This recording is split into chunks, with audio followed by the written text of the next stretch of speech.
Welcome to H.O.P.E Clinic. H.O.P.E Clinic is Connecticut's only full-time spay-neuter clinic. We do a lot of cats, dogs, puppies, and kittens. It's a high-volume, low-cost spay-neuter clinic. My name is Kathy DeMarco. I'm the clinic director, and I'd like to take you through the clinic and give you a quick tour and tell you what we do here. This is our office area and our waiting room.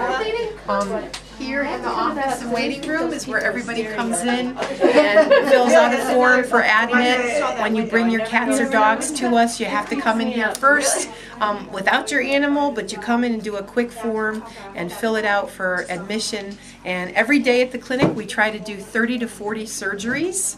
So we're very, very busy. And again, we do cats, dogs, puppies, and kittens. We're Connecticut's only low-cost, high-volume spay-neuter clinic. We do it 5 days a week beginning in March, so we're very excited. We have a new doctor beginning on Wednesdays, and we'd like to get the word out to the rest of the state that we are not just here in we're here in Waterbury, but we can service the whole state of Connecticut, which we would love to do. We've been here 2.5 years, and we have spayed and neutered over 11,000 animals at this point. And if you want to walk through, we'll go show you our feral room where we have a wonderful TNR program. Yes, they were. And in this room, this is where we do our feral cats. This is, feral is just a word that means it's a domestic animal that has gone wild. So a cat can turn feral, a dog can turn feral, a goat, a horse, a pig. So the term feral just means it's a domestic animal that has gone wild. And this is our feral room. And as you can see, we have traps. And these traps are what our trappers catch the feral cats in. And we have a wonderful TNR program here. TNR stands for trap, neuter, and return. So the cats are spayed and neutered, and they get a little thing called an ear tip. We take off the tip of the ear, so other trappers, if they ever get trapped again, they will know the cat has already been spayed or neutered. And then the cats are returned right where they came from. So we have a lovely TNR program, and we do try to help trappers all over the state of Connecticut with getting the feral cat colonies under control.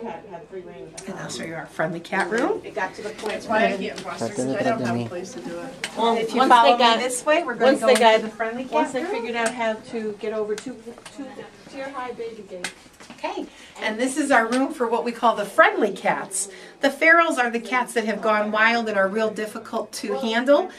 This room is for the friendly cats. They come to us in regular carriers.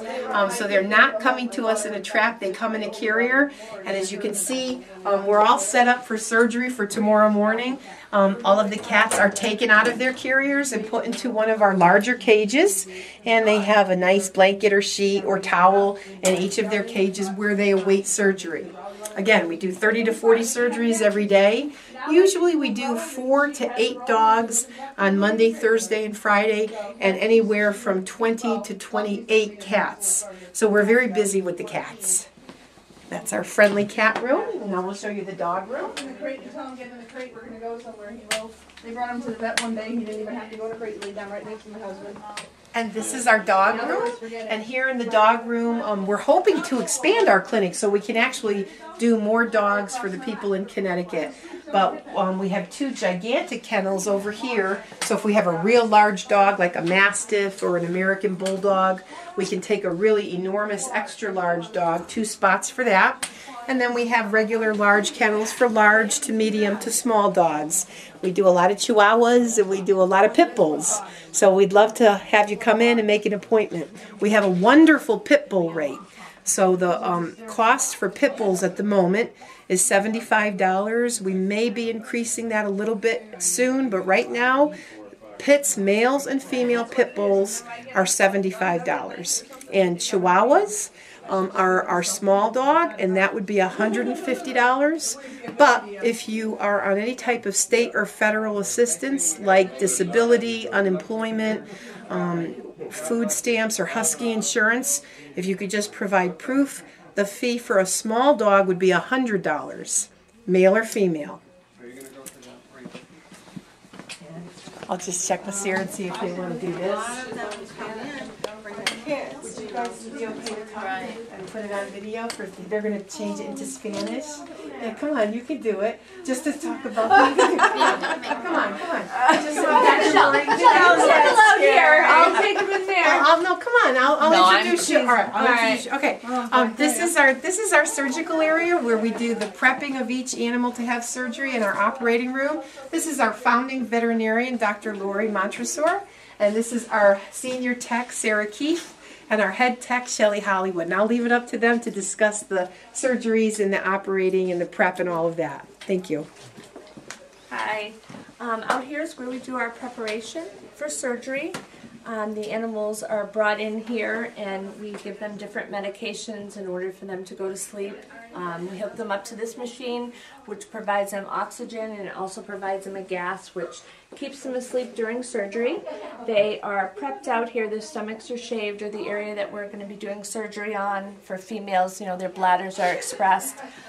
From here we bring them into the surgery suite, and we have 2 tables in here.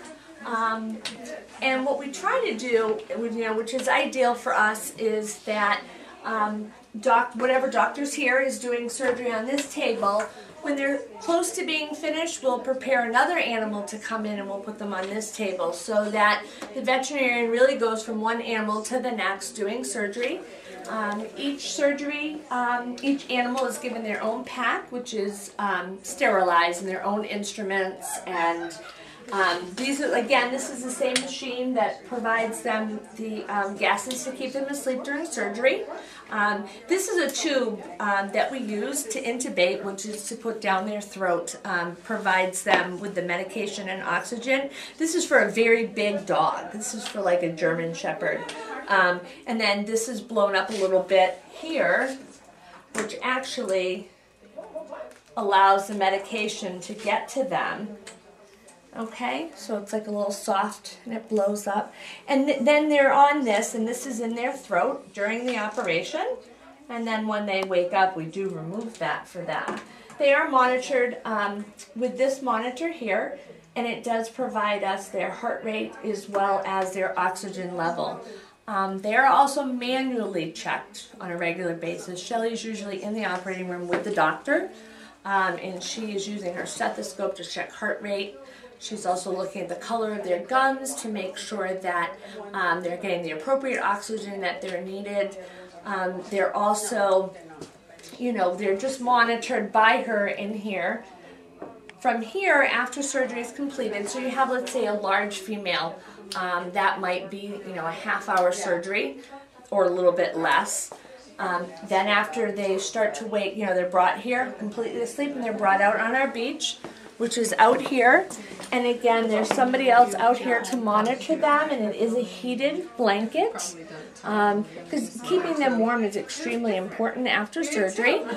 They're woken up out here with medication.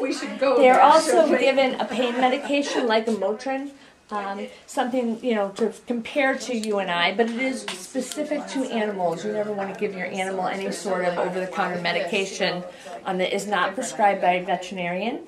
So we give them that medication that helps with pain for 24 hours. So once they're out here on the beach and we've removed the tube before they wake up, and when they start to lift their head and they can actually hold their own, before they get up and walk away, we take them and put them back in their cages. It's very important that their heads are up and they're alert.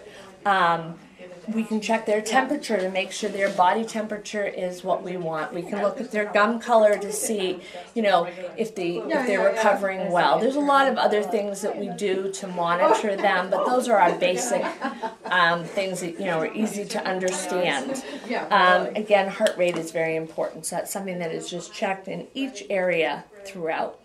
And then they'll recover inside their cages. And as I'm going back to go get a cat, I'll be checking, going into the dog room to make sure that they're still recovering very well. And before they go home, they're fed. Dogs go home same day because they are done first thing. Cats do stay overnight because they're not done till the afternoon. My job before I go home is to make sure everyone is recovering well, is fed, their gum color is good, that, I'm used to what the behavior is like, that their behavior is what I expect for after surgery.